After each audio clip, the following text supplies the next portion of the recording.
Bonsoir. Alors, je voulais vous parler en fait de ma vision de ce que serait le parcours de flamme jumelle.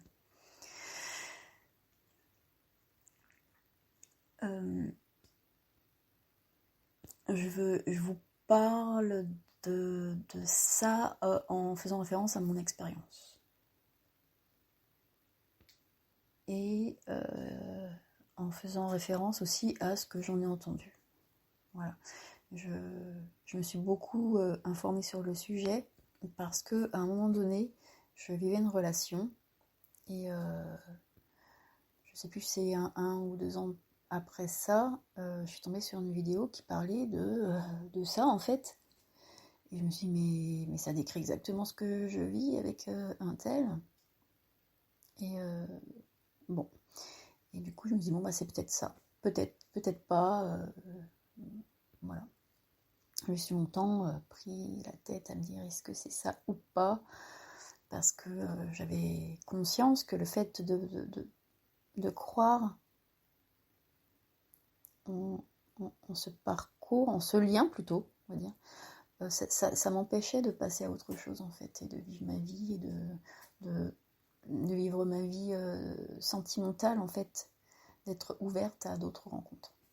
J'avais peur de ça en fait, et du coup, c'est pour ça que je me disais, j'aimerais bien savoir, mais bon, pas savoir quoi, c'est un truc qu'on ressent ou pas, et je sais pas. Tout ce que je sais, c'est que je vis avec un garçon un lien très particulier. Et pour moi, la façon dont je vois ça, la relation de flamme jumelle, c'est une relation pour moi, la flamme jumelle, comme je l'ai vécu, c'est l'anti-prince charmant.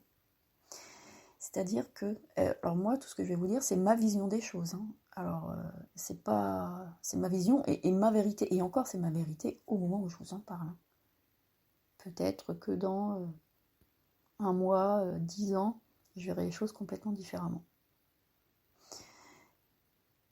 C'est-à-dire que, alors, par rapport à la vision que j'ai de notre société,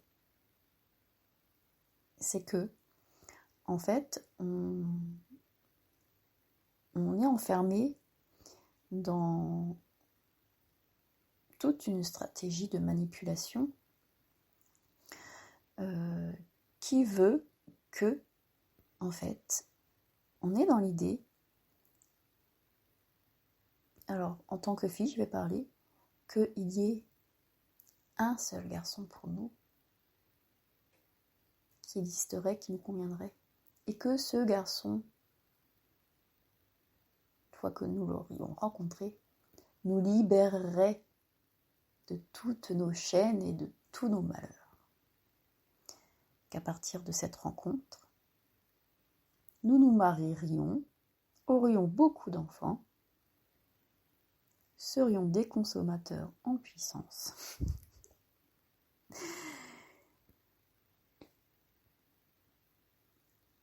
Et qu'on mettrait des consommateurs en puissance au monde. Voilà.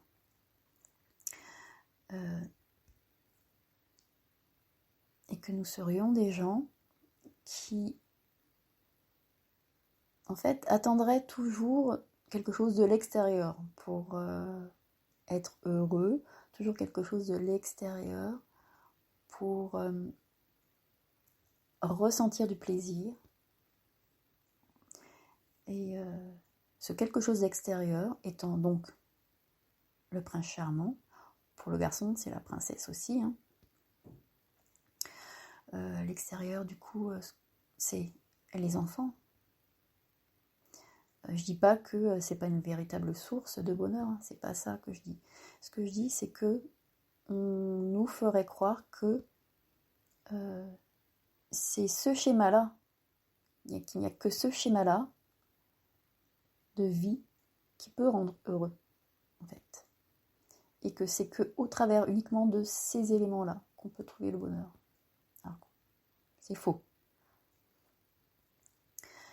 Donc on nous orienterait vers du coup ce ce modèle de vie où on va toujours chercher à l'extérieur. Donc il nous faut le prince charmant, donc un mari, et bien sûr il faut qu'il nous demande en mariage. Il faut la bague de fiançailles, voilà.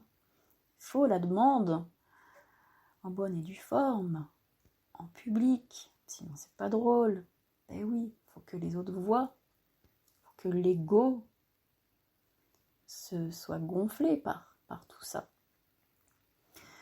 Il faut le matériel. Si on ne peut pas avoir tout comme il faut, on n'est pas bien, on n'a pas réussi. Et oui, donc il faut acheter toujours et encore, consommer toujours et encore, et faire fonctionner ainsi la machine. Et il faut avoir le job. Et là où il n'y a pas très longtemps, l'absurdité de ce système m'a sauté aux yeux. J'étais dans un magasin et je me disais, mais les caissiers, ils sont dans ce magasin en train de travailler pour pouvoir avoir de l'argent, pour pouvoir aller dans ce même magasin, pour pouvoir acheter ce qui allait pouvoir leur permettre d'avoir de l'énergie pour vivre, donc l'alimentation, ou d'avoir des objets qui allaient leur donner une certaine satisfaction. Une satisfaction, un plaisir de courte durée. Hein. Donc c'est pas quelque chose qui nourrit en profondeur l'être. Et voilà, la boucle est bouclée en fait.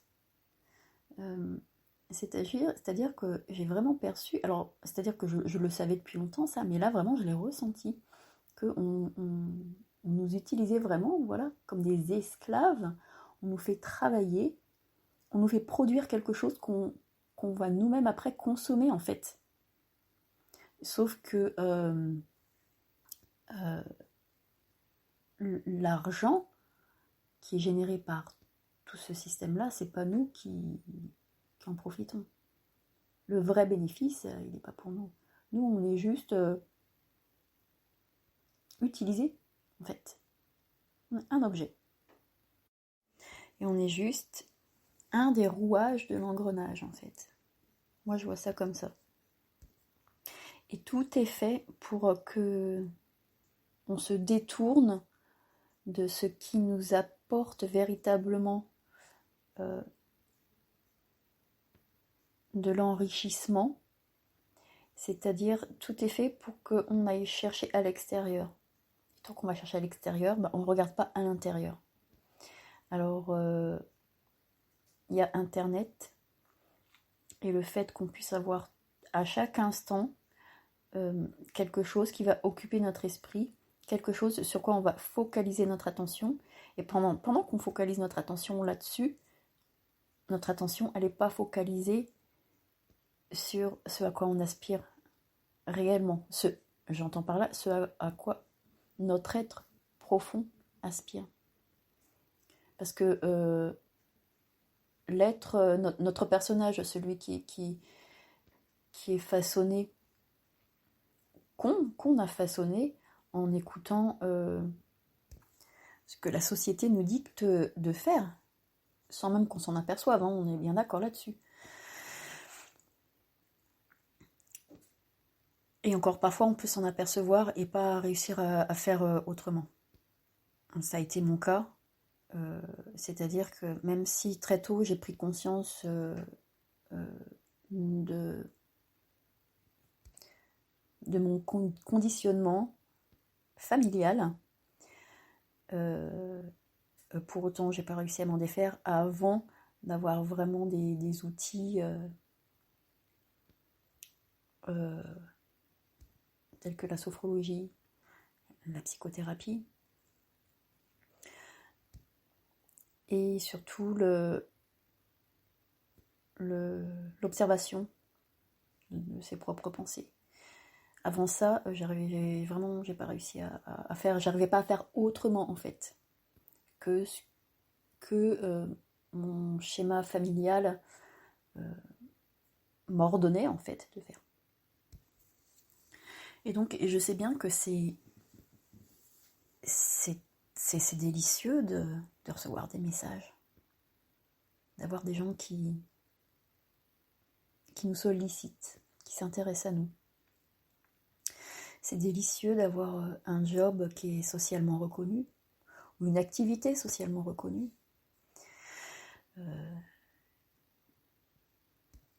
C'est délicieux d'avoir les vêtements qui font qu'on se sent accepté par nos pères. C'est délicieux de se sentir accepté. C'est délicieux de passer Noël en famille. C'est délicieux d'aller le week-end chez nos parents pour fêter la fête des mères, la fête des pères. C'est délicieux d'avoir un enfant, de constater qu'il est fort en maths, qu'il a une grande capacité de mémorisation. Je prends tous ces exemples parce qu'en fait, ce sont des exemples qui correspondent à ce en quoi la société nous pousse à accorder de la valeur.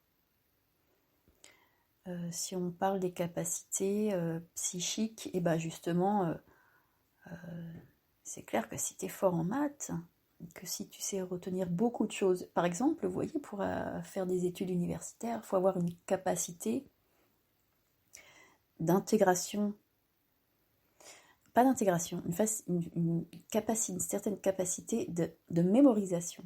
C'est différent de l'intégration. L'intégration, c'est quand on arrive à manifester dans notre vie les informations qu'on a captées et qu'on a mémorisées. Il faut avoir une grande capacité de mémoire, mais ça, tout le monde ne l'a pas. Et c'est pas parce qu'on ne l'a pas qu'on n'a pas d'autres capacités. Et comme donc la société veut qu'on fasse des études universitaires, donc elle met en lumière cette valeur-là, parce que ça n'en reste pas moins une valeur, hein, cette capacité de mémorisation. Une valeur et un grand atout, mais c'est pas tout. Et on nous fait croire que c'est ce qui fait qu'on est le roi du pétrole, en fait, si on est capable de faire ça. Pourquoi ? Parce que du coup, on focalise tout sur cette capacité-là, la capacité du mental, la capacité d'analyse, de mémorisation et d'analyse et d'analyse logico-mathématique en fait. Sauf que il n'y a pas que ça qui existe. La vie, c'est pas que ça.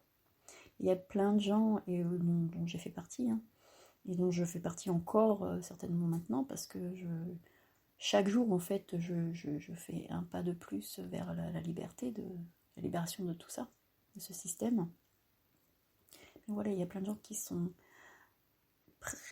prisonniers de ça, de cette croyance-là, que ce qui fait leur valeur, c'est cette réussite au travers de l'exploitation de certaines de leurs capacités. Et du coup, toute leur vie tourne autour de ça. Et il y en a beaucoup parmi ces personnes qui, au bout d'un moment, se rendent compte qu'elles ne sont pas heureuses, qu'il y a un truc qui ne va pas.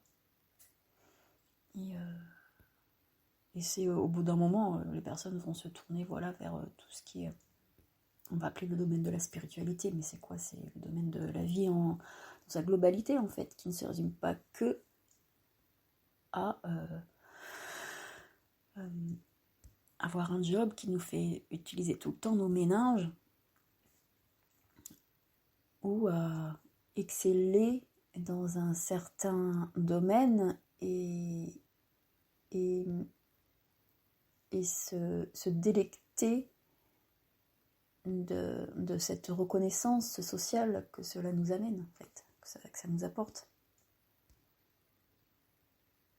Et tout ça, c'est l'ego qui se délecte de tout ça, c'est pas notre être véritable, en fait. L'ego est donc le personnage qu'on s'est façonné pour correspondre aux attentes de la société. Et donc de nos proches, et voilà, de nos professeurs, de nos amis. Alors c'est pas méchant, hein, c'est pas... Faut pas se sentir victime de tout ça. À partir du moment où on en prend conscience, c'est le premier pas déjà vers la délivrance, en fait. Et tout ça pour dire donc que le monde dans lequel on vit, en tout cas la société dans laquelle moi je vis, sur Terre en ce moment, fonctionne ainsi. À me faire croire, c'est-à-dire qu'elle me fait croire que pour être heureuse, il faut que j'obtienne des choses qui viennent de l'extérieur. Et que c'est là que je vais pouvoir avoir une décharge d'ocytocine, de mélatonine, de je ne sais plus le nom de toutes ces hormones du bonheur. Bon, c'est pas la mélatonine, mais bon, vous voyez. Alors qu'il n'y a pas que en allant acheter des choses, que en étant propriétaire, c'est-à-dire de posséder quelque chose, ce n'est pas, à mon sens, dans ça que réside le vrai bonheur d'être, en fait. Également, on nous pousse aussi toujours à être dans ce qu'on appelle le faire, donc toujours être dans une activité. Mais je dis pas qu'il ne faut pas avoir des activités. Et est-ce que vous allez certainement voir de quoi je veux parler? Moi, ça me le fait. Des fois, je me surprends. C'est comme ça que je m'aperçois des fois qu'il y a un truc qui va pas trop, que j'essaye de cacher, en fait, en étant tout le temps dans l'action. Je vais faire ceci, je vais faire cela, il faut que je bouge, il faut que je fasse quelque chose. Parce que sinon, je me sens pas bien. Et bah, là, je me dis, bon, bah, Céline, c'est qu'il y a quelque chose sur lequel tu dois te pencher, donc fais plutôt une activité qui va faire en sorte que tu vas être à l'écoute de ce qui se passe en toi. Et puis tu vas voir ce qui va pas, et puis tu vas pouvoir faire en sorte que ça aille mieux. Plutôt que de mettre un pansement dessus, un pansement qui vient de l'extérieur, donc. Parce que le véritable pansement, il vient de l'intérieur. Tout ça pour dire que, donc, pour moi, alors je sais pas, enfin, le parcours de Flamme Jumelle, c'est comme si l'univers voulait nous pousser à prendre la machine à contre-courant, du coup, pour inverser la vapeur, pour inverser le mouvement, tout comme fait la Terre en ce moment. Pour moi, c'est ma vision des choses.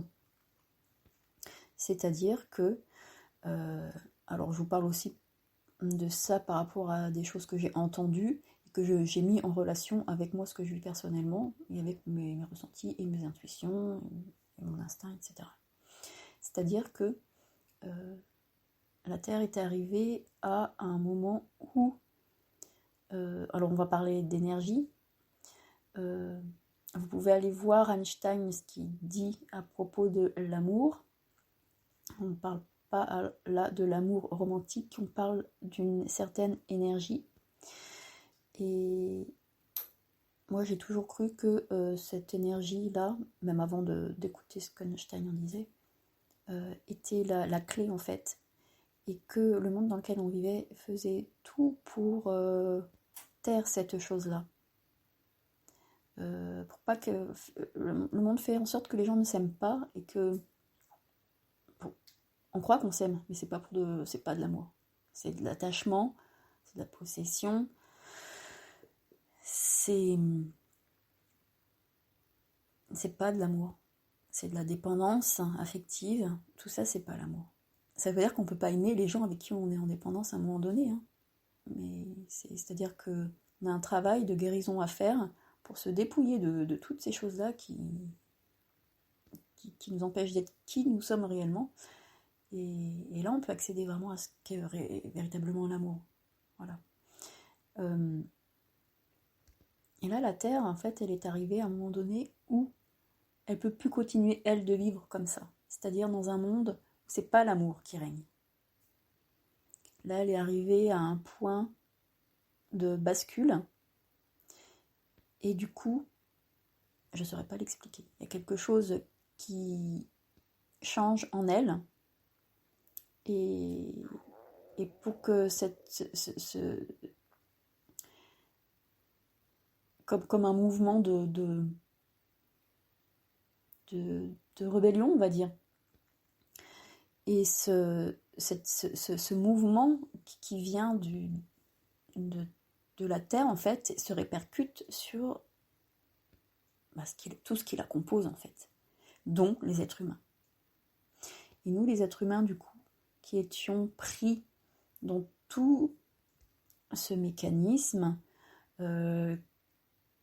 qui fait que on ne fait pas les choses en suivant on ne fait pas les choses par amour, on ne fait pas les choses en suivant ce que notre cœur nous dit, mais plutôt ce que notre ego nous dit.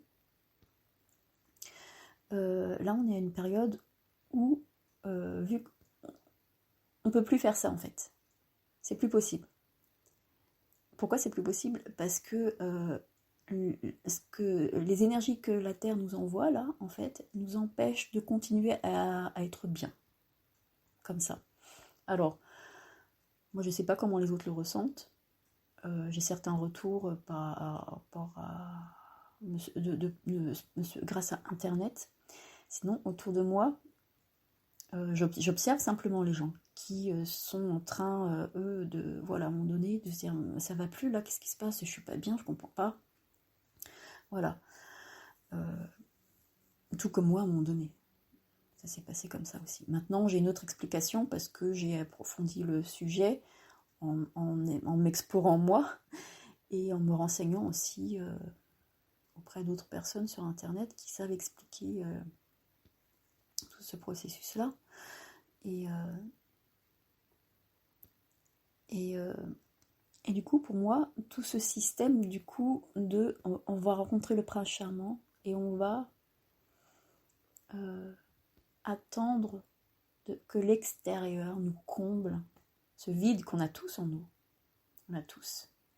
Voilà, on attend que ce soit l'extérieur qui comble ce vide. Et si jamais l'extérieur ne le comble pas, c'est un drame. Voilà. Alors que non, c'est pas un drame. Parce que comme je l'ai dit, on peut le combler en allant chercher, puiser à l'intérieur. Alors ça, c'est tout un travail qui est faisable, abordable. Ça, c'est la bonne nouvelle. Et à mon sens, ça commence par le corps. Quand j'ai commencé la sophrologie, j'ai été super étonnée qu'on m'amène là, en fait, à me reconnecter à mon corps, donc à m'ancrer. Moi, j'étais perchée, hein. Mais donc là, moi je voulais pas vivre sur Terre, j'aimais pas du tout cette incarnation, je la refusais complètement, j'aimais pas du tout ça. Et j'ai appris à l'aimer, parce que j'ai appris à me connecter à mon corps et à tout ce qui m'entoure en fait, de matériel. J'ai appris à accepter et à aimer la vie matérielle en fait, parce que je sais ce que je suis. Et à partir de ce moment-là, j'ai pu également accéder à la voix de mon âme en fait, parce que notre âme réside dans notre corps, dans chacune de nos cellules, c'est là qu'elle est logée. Je parle, c'est ma vérité. Elle est peut-être logée ailleurs en même temps, mais en tout cas, elle est bien là, en nous. Et quand on prend la peine de faire silence et d'écouter, on a des ressentis, des impressions, des idées qui arrivent, qu'on n'aurait pas eu autrement.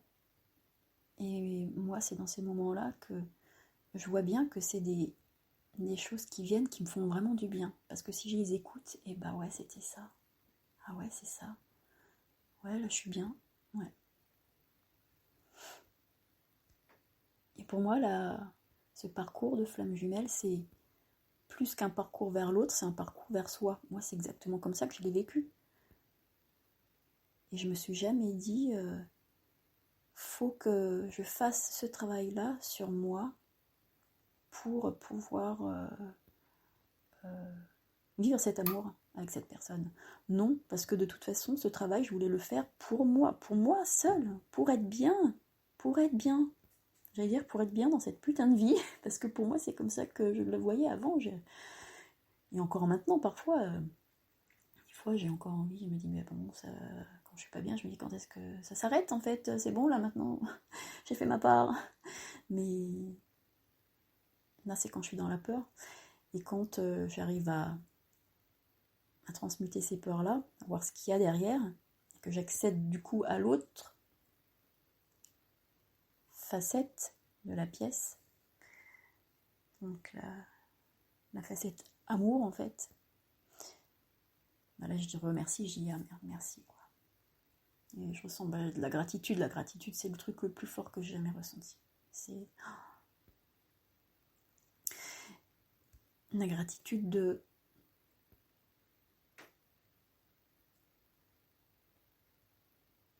ressentir le bonheur de vivre.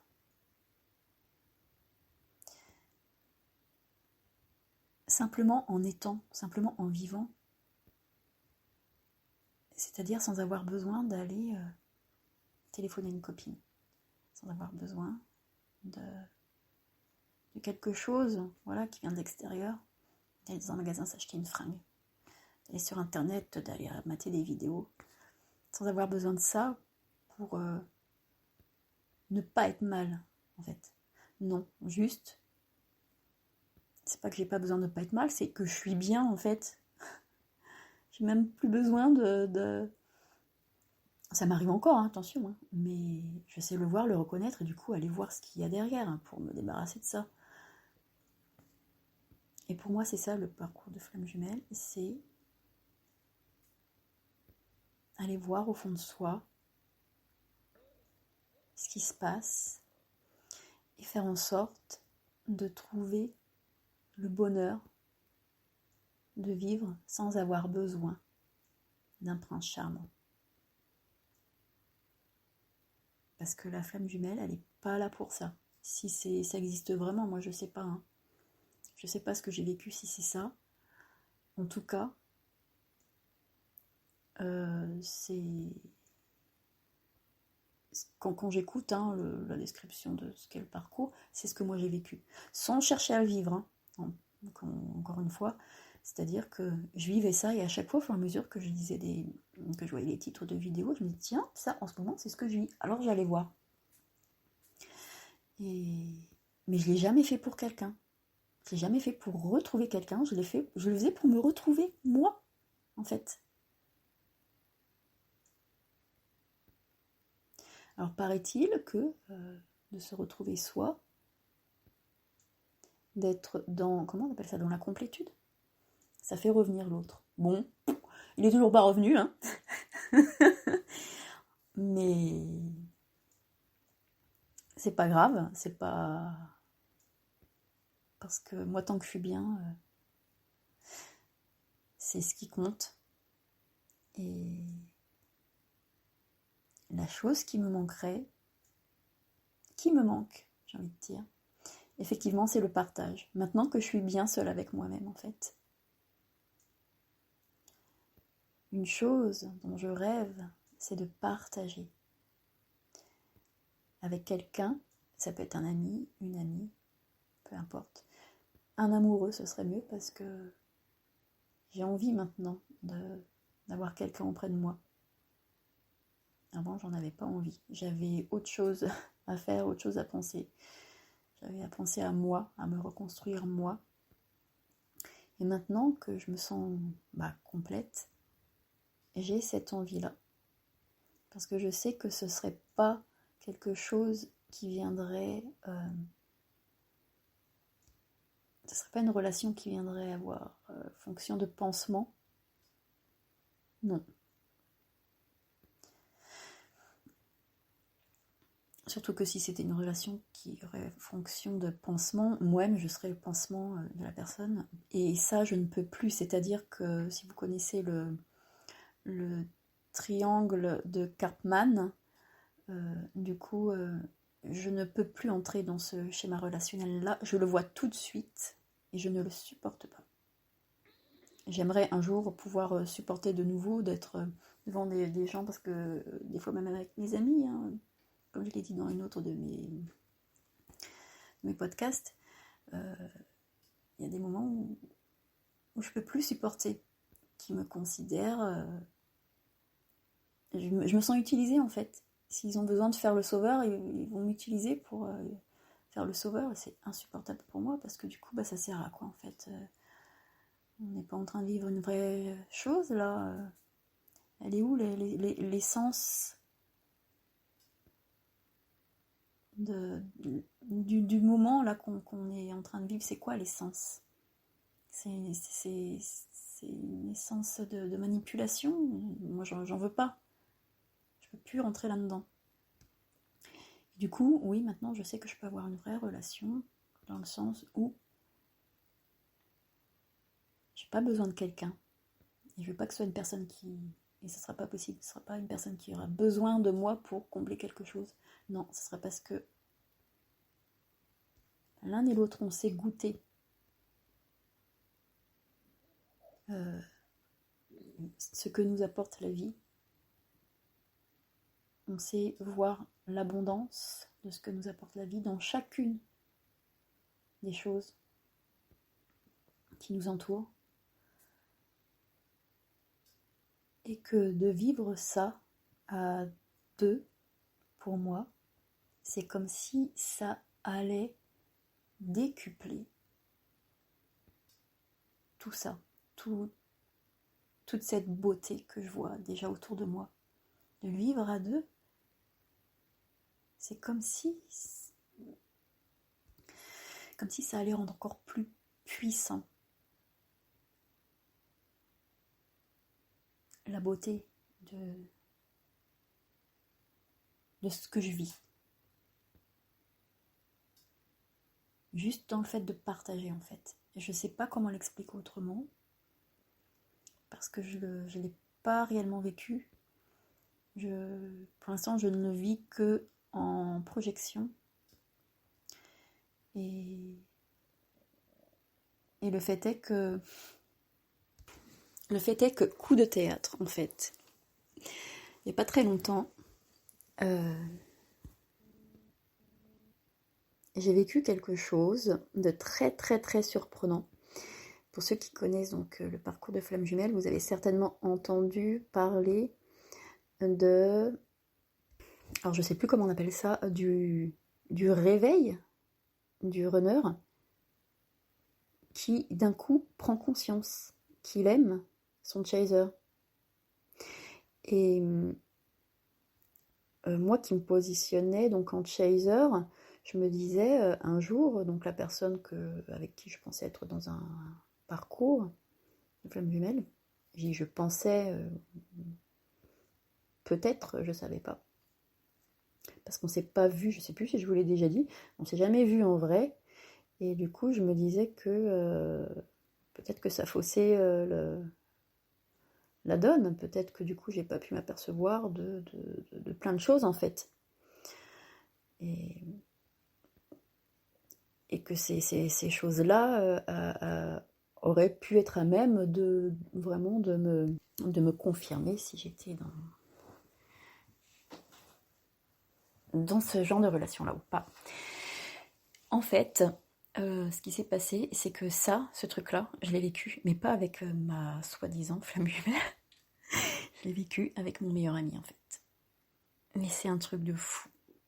C'est-à-dire que depuis que j'ai un peu moins de 20 ans, je connais un garçon.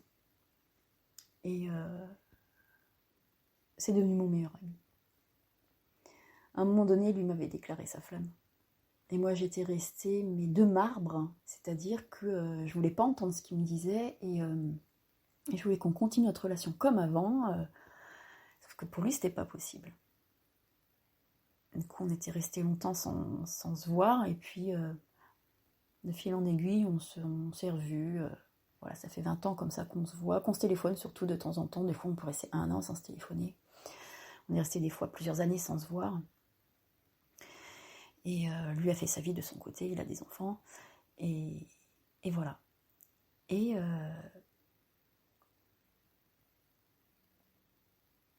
donc, comme je vous ai expliqué, j'ai fait tout un travail sur moi, hein, comme j'étais en train de mourir, hein, de l'intérieur et même de l'extérieur, vu que je consommais des produits vraiment néfastes pour la santé.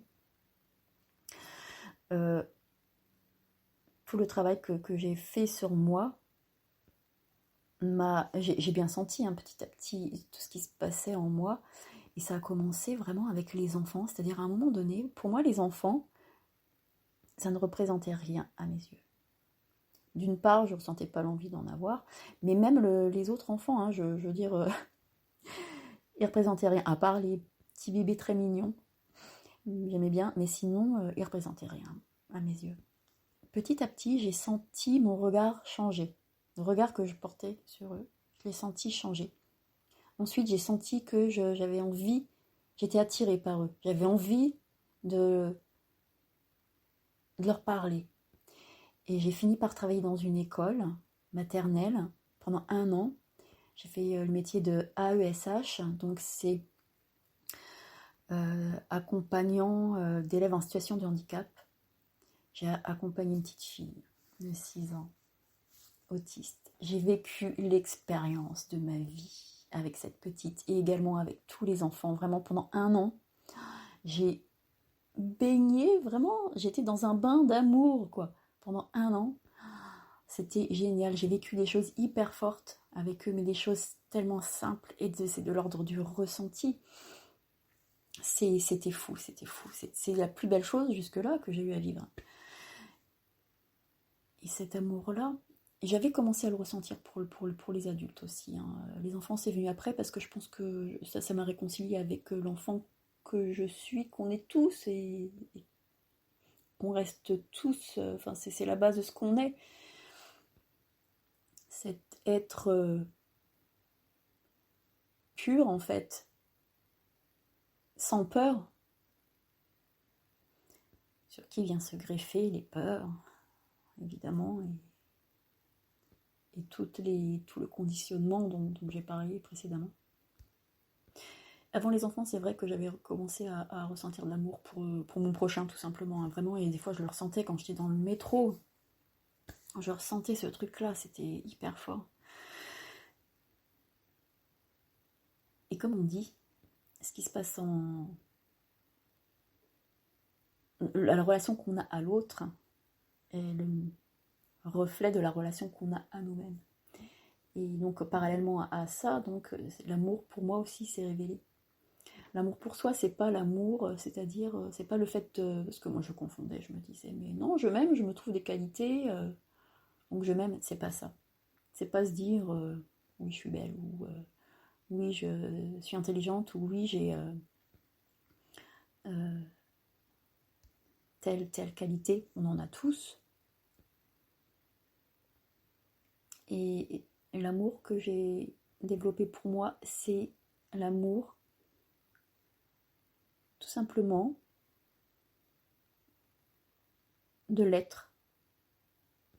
Juste le fait d'être un être. Et en cela, d'avoir sa place sur Terre. Et de ne chercher la légitimité de notre existence ailleurs que dans le fait que juste on est. Donc en ça, En cela réside notre légitimité à être sur Terre. Et moi, ça, je ne l'avais pas.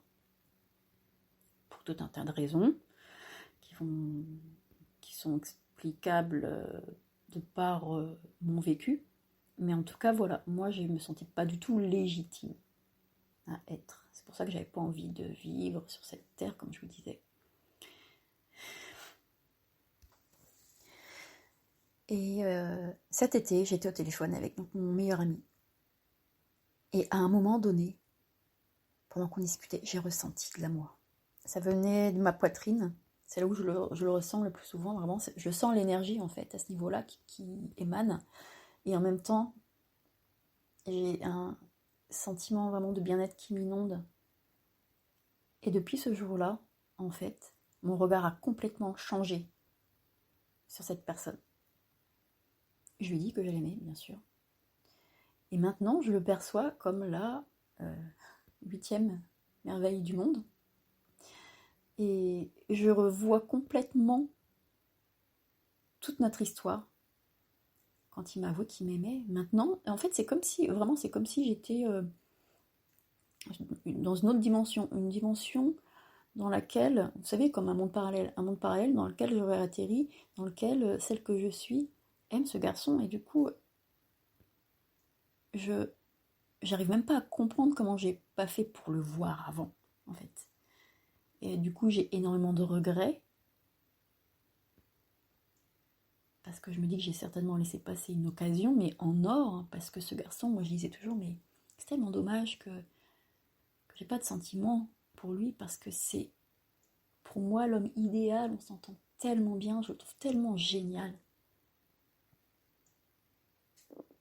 Et du coup, maintenant que je ressens ça, mais c'est exactement ce qui est décrit hein, pour le truc là du runner qui d'un coup, oh, c'est mince.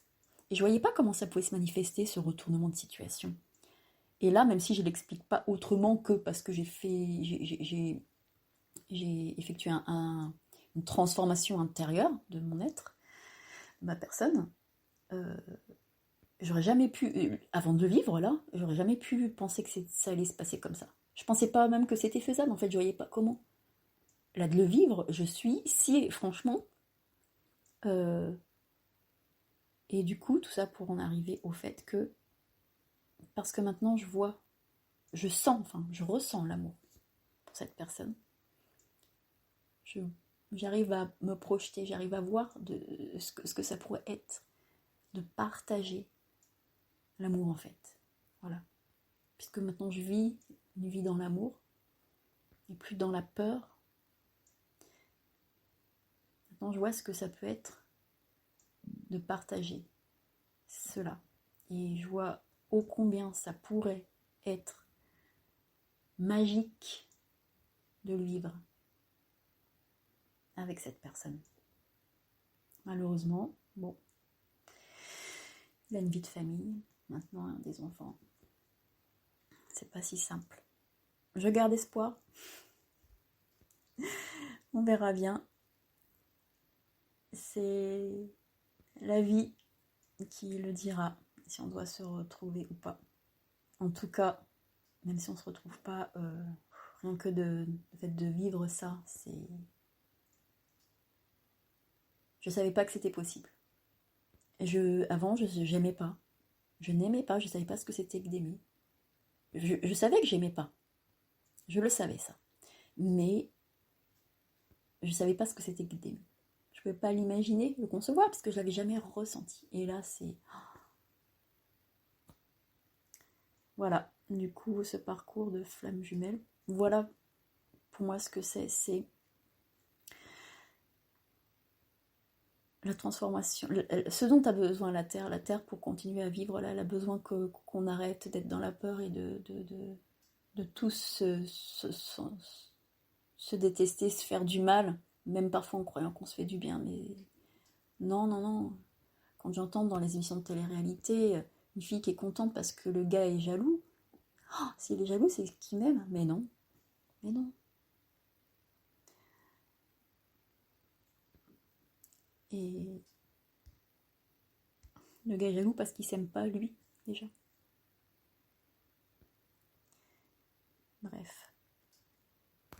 pour moi la flamme jumelle, cette personne qui ne va pas venir combler votre vide. Cette personne qui ne va pas vouloir servir de pansement. Cette personne qui ne viendra pas vous dire les mots pour vous consoler, vous dire que vous êtes belle, que vous brillez aux yeux de la société. Cette personne-là, c'est l'anti-prince charmant, c'est l'anti-princesse. Et elle vous rend un grand service. Moi, ça m'a rendu service. La personne que je pensais être flamme jumelle, peut-être qu'elle l'est ou pas, j'en sais rien, mais... Parce que je me dis, si elle était venue remplir exercer le rôle que je voulais lui donner, mais je me serais engouffrée là-dedans, je m'en serais tellement délectée que j'aurais arrêté de chercher à être bien uniquement par moi-même, en fait. Ah ouais. Du coup, remercions ces personnes, flammes jumelles ou pas, en tout cas, ces personnes qui ont ce rôle-là dans nos vies, qui font que nous ne pouvons pas nous suffire d'un amour déguisé. Et que petit à petit, on va... Je dis amour déguisé parce qu'à la base, tout est... Dans chaque personne, c'est de l'amour qu'il y a à la base. Et je dis déguisé parce que sur cet amour-là vient se greffer plein de choses qui peuvent nous faire du mal. Et dans ce travail d'épuration, dans ce travail de dépouillement, ce travail qu'on fait sur nous-mêmes, que ce soit dans le parcours de flamme jumelle ou autre, de toute façon, c'est un parcours d'élévation spirituelle. Moi, je me disais ça quand j'étais adolescente. Moi, mon but, tout ce que je veux, c'est m'élever spirituellement parlant. Je ne savais pas de quoi je voulais parler, mais ce que je ressentais. Je pense que c'est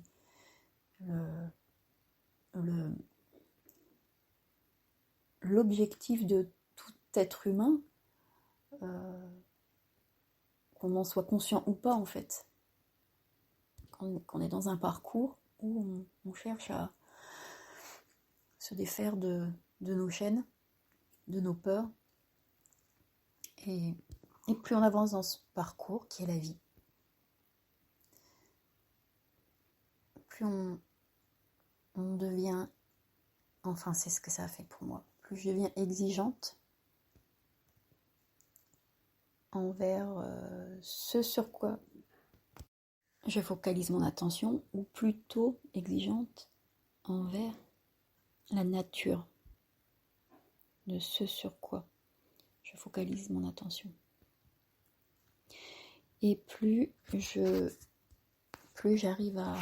Parce que du coup c'est un entraînement et j'arrive de mieux en mieux à discerner en fait, ne serait-ce que vibratoirement parlant, ce qui me convient ou pas.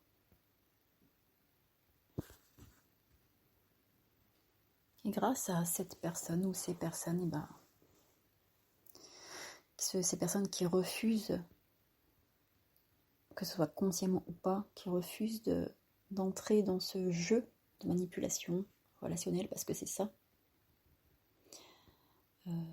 Donc encore une fois, là je fais référence au triangle de Karpman, mais c'est peut-être réducteur de parler uniquement de ça. En tout cas, moi je vois ça comme ça. Que voilà, ces personnes refusent de faire semblant en fait, d'entrer dans notre jeu. Qu'elles nous laissent en fait. Comme un parent, j'irais comme un parent ferait avec un enfant. Au lieu de faire à sa place, non, je te laisse te démerder. Comme ça, tu apprends et tu sais faire par toi-même.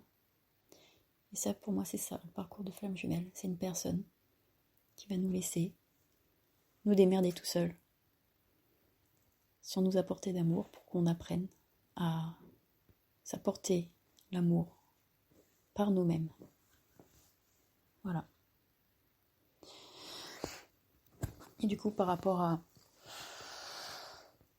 l'évolution de la Terre en ce moment, je ne sais pas du coup pourquoi cette notion de flamme jumelle du coup fait surface comme ça. Est-ce que c'est... Je me dis, est-ce que c'est... Tout comme on aurait été manipulé avec ces histoires de prince charmant, est-ce que c'est une contre-manipulation de l'univers pour nous faire croire en quelque chose, comme on croit en prince charmant, là on croit en la flamme jumelle, du coup, est-ce que ce serait pas pour nous obliger à effectuer un travail interne avec la carotte, l'amour à la clé? Sauf que là, ça serait vraiment l'amour. Alors qu'avec le prince charmant, non, c'est pas ça. C'est pas ça, la carotte, c'est pas l'amour. Avec le prince charmant, la carotte, c'est tu seras une princesse. Et donc là, la carotte, avec cette histoire de flamme jumelle, ce serait véritablement l'amour à la clé. Mais je me dis, encore faut-il... Parce que je me dis, si on fait ça pour quelqu'un, donc on fait semblant de le faire pour soi et ça fonctionne pas. C'est ce qui était arrivé pour moi à un moment donné. Quand j'étais au plus mal et que je voulais reconquérir cette soi-disant flamme jumelle. Donc juste après ma nuit noire de l'âme, je ne savais pas du tout ce que c'était. J'ai connu cette notion de nuit noire de l'âme 2 ans après l'avoir vécue. Moi, j'avais pas du tout fait le rapprochement avec la flamme jumelle, une notion que je ne connaissais pas non plus à l'époque. Mais donc tout ça pour dire qu'à un moment donné, je m'étais dit je vais me remettre sur pied parce que c'était plus que la seule chose qui comptait pour moi. Cette personne-là, il n'y avait plus rien dans ma vie, plus rien qui comptait en tout cas. Tout avait perdu du sens, plus rien n'avait de sens. Tout ce en quoi j'ai mis de la valeur n'en avait plus à mes yeux. Il n'y avait plus que cette personne-là. Il n'y avait plus que ce que j'avais aperçu en cette personne-là. Une authenticité. Cachée derrière plein de choses, mais je l'avais perçue quand même. Et ça n'a pas fonctionné. Tant que je faisais les choses dans l'objectif d'être réunie avec quelqu'un, ça n'a pas fonctionné. C'est seulement quand j'ai vraiment tout laissé tomber parce que pour moi c'était foutu de ce qui s'était passé entre nous. C'était irrévocable. Une rupture irrévocable, vraiment. Et du coup, ça m'a permis de faire uniquement le travail pour moi. Alors, ça s'est pas fait comme ça, c'est parce que je me suis dit sur le coup, youhou, tant mieux comme ça, je vais pouvoir faire les choses que pour moi. Non, mais le fait est que maintenant, à distance, au moment où je vous en parle, je vois bien que c'est ce qui s'est passé. Du coup, voilà, cette histoire de flamme jumelle, ok, pourquoi pas, mais si on fait le travail en se disant que c'est pour la personne, si on fait uniquement pour ça, ça peut pas fonctionner. Faut que ce soit pour soi et pour sortir de la souffrance en fait. Moi, c'est ça qui a été mon moteur, c'est je veux plus souffrir. Ça a été la base de tout en fait. Et aujourd'hui, alors je remercie cette soi-disant flamme jumelle. Je remercie aussi mon meilleur ami que j'aime. Je remercie toutes les personnes qui sont intervenues dans mon parcours de résilience en fait et d'évolution spirituelle. Donc tous les thérapeutes que j'ai croisés, toutes les autres personnes quand j'étais en thérapie de groupe qui ont eu ce rôle de faire miroir, ce rôle de miroir vraiment qui a été très important pour moi. Je remercie toutes les méthodes qui permettent d'aller voir ce qu'il y a au fond de soi. Toutes les méthodes qui permettent toutes les méthodes de reprogrammation qui sont très importantes, qui sont essentielles en fait dans un parcours de résilience et de renaissance surtout. Pas de résilience mais de renaissance, voilà. Pour accéder à une autre version de soi-même. Donc toutes ces méthodes-là,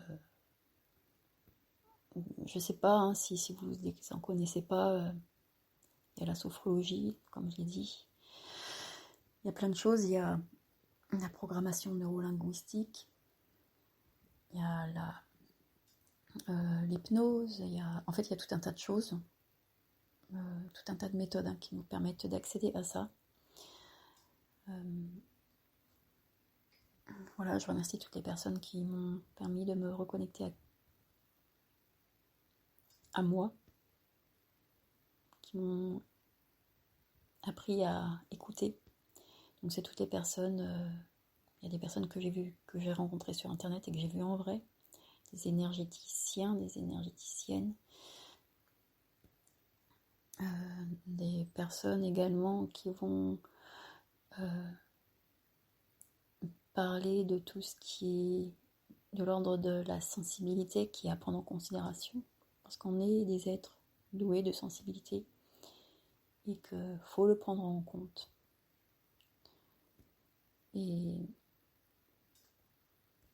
bien sûr que je me remercie moi, parce que j'ai eu cette volonté-là de me transcender. Même si quand j'ai commencé ce parcours de transformation, j'aurais jamais pu mettre ces mots-là dessus, je ne savais pas ce qui se passait. Mais en tout cas,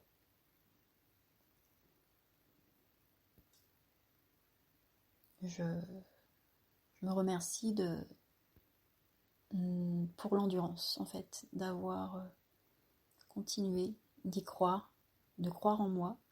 C'était pas donné, mais j'ai pu y croire parce que j'ai cru en quelque chose de plus grand que moi, à un moment donné. À un moment donné, j'ai senti qu'il y avait autre chose. Je l'avais toujours senti, mais là, il y a un moment donné, c'est surtout quand j'ai commencé à faire des recherches sur internet et que j'ai vu des vidéos de gens qui parlaient de choses que moi je ressentais, que je présumais en fait qu'il y avait quelque chose d'autre que ce qui est palpable pour nous en tant qu'être humain. Et c'est là que je me suis dit, mais je suis pas folle, parce qu'à un moment donné j'ai cru que j'étais folle quand même. Faut que je vous le dise. Quand je me disais, mais pourquoi moi j'arrive pas à vivre dans ce monde-là? Qu'est-ce qui se passe? Pourquoi tout ce qui paraît simple à faire pour les autres, moi je n'y arrive pas? Bon voilà, à partir de là, j'ai pu voilà, aller voir ce qui se passait en moi et apprendre en fait, apprendre à jouer le jeu de la vie. Voilà, parce qu'on nous livre pas avec la notice, et non. Et c'est peut-être ça le jeu, c'est d'apprendre à découvrir la notice.